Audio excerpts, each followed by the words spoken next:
Hello friends, आज इस video में हम लोग सीमेन एनालिसिस ये हम लोग लेबोरेटरी में कैसे करते हैं इसका एक लाइव डेमोन्स्ट्रेशन देखेंगे। सीमेन एनालिसिस हम लोग बेसिकली मेल इनफर्टिलिटी डायग्नोस करने के लिए करते हैं। सीमेन की जांच जब हम लोग करते हैं तो हम लोग बेसिकली आपके सीमेन सैंपल में स्पर्म्स है या नहीं ये चेक करते हैं, और अगर स्पर्म्स हैं तो कितने स्पर्म्स हैं और उनकी क्वालिटी कैसी है। सीमेन एनालिसिस करने के लिए पेशेंट को 3 से 4 दिन का एब्सटेंस रखना होता है, यानी कि उनको 3 से 4 दिन संबंध नहीं रखना होता है, सीमेन रिटेन करना होता है। और जब सीमेन एनालिसिस के लिए जब पेशेंट आता है तो उनको ये जो स्टेराइल कंटेनर है इसमें इजैकुलेट करना होता है। फिर हम लोग ये सीमेन सैंपल एंडोलॉजी लैब में हम लोग इसकी जांच करते हैं। सीमेन की जांच जब हम लोग करते हैं तो बेसिकली 5 पैरामीटर्स हम लोग चेक करते हैं, जिसमें से पहला पैरामीटर है सीमेन वॉल्यूम, यानी कि क्वांटिटी कितनी है।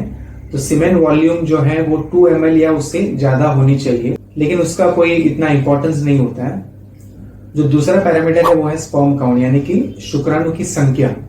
तो आपके सीमेन सैंपल में कितने शुक्राणु है ये हम लोग काउंट करते हैं। और स्पर्म काउंट के लिए हम लोग एक स्पेशल डिवाइस यूज करते हैं जिसे मैकलस चेम्बर कहते हैं। तो मैकलस चेम्बर की मदद से हम लोग ये काउंट कर पाते हैं कि आपके सीमेन सैंपल में, यानी कि 1 ml के सीमेन सैंपल में कितने स्पर्म्स हैं। और ये मिलियंस में होती है, यानी कि स्पर्म काउंट जब हम लोग लिखते हैं रिपोर्ट में भी तो मिलियंस पर ml ऐसे मेंशन करते हैं। जो WHO की रेफरेंस वैल्यू इसके मुताबिक 15 मिलियन पर ml का काउंट इसे नॉर्मल माना जाता है।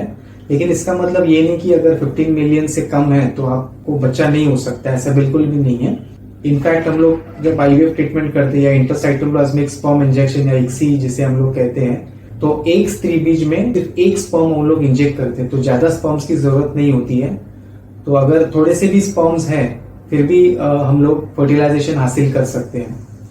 जो दूसरा पैरामीटर है वो है स्पर्म मोटिलिटी, यानी कि जितने शुक्राणु है उसमें से कितने स्पर्म्स मोटाइल है और कितने इमोटाइल है ये हम लोग चेक करते हैं।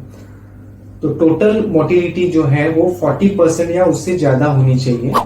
मोटिलिटी की भी ग्रेडिंग होती है, जैसे कि कुछ स्पर्म्स बहुत तेजी से भागते हैं, उनको रैपिड लीनियर कहते हैं हम लोग, और ये ग्रेड 4 मोटिलिटी होती है। कुछ स्पर्म्स जो है वो मध्यम गति के होते हैं, यानी कि मॉडरेट लीनियर होते हैं, इसे ग्रेड 3 मोटिलिटी कहते हैं। और कुछ स्पर्म्स जो है वो जगह पे ही हिलते हैं, उसे स्लगिश मोटिलिटी कहते हैं, ये ग्रेड 2 मोटिलिटी होती है।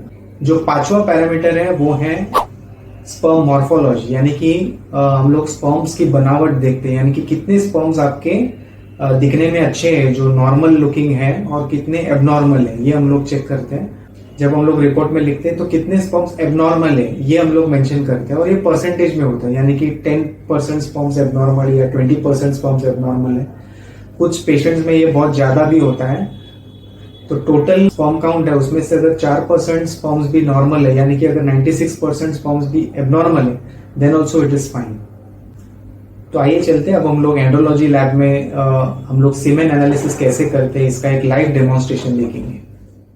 जैसे कि आप देख रहे हैं ये इजैकुलेटेड सीमेन सैंपल है। पेशेंट ने इस स्टेराइल कंटेनर में सीमेन सैंपल कलेक्ट किया है। जब कलेक्शन होता है तो सीमेन सैंपल यूजुअली काफ़ी विस्कस होता है, तो हम लोग एक आधा घंटा लिक्विफेक्शन के लिए रख देते हैं। फिर भी अगर विस्कस होता है तो फिर हम लोग पाशा पिपेट की मदद से विस्कोसिटी को ब्रेक करते हैं। अगर बहुत ज़्यादा विस्कस होता है तो हम लोग BD सिरिंजेस की मदद से विस्कोसिटी को ब्रेक करते हैं।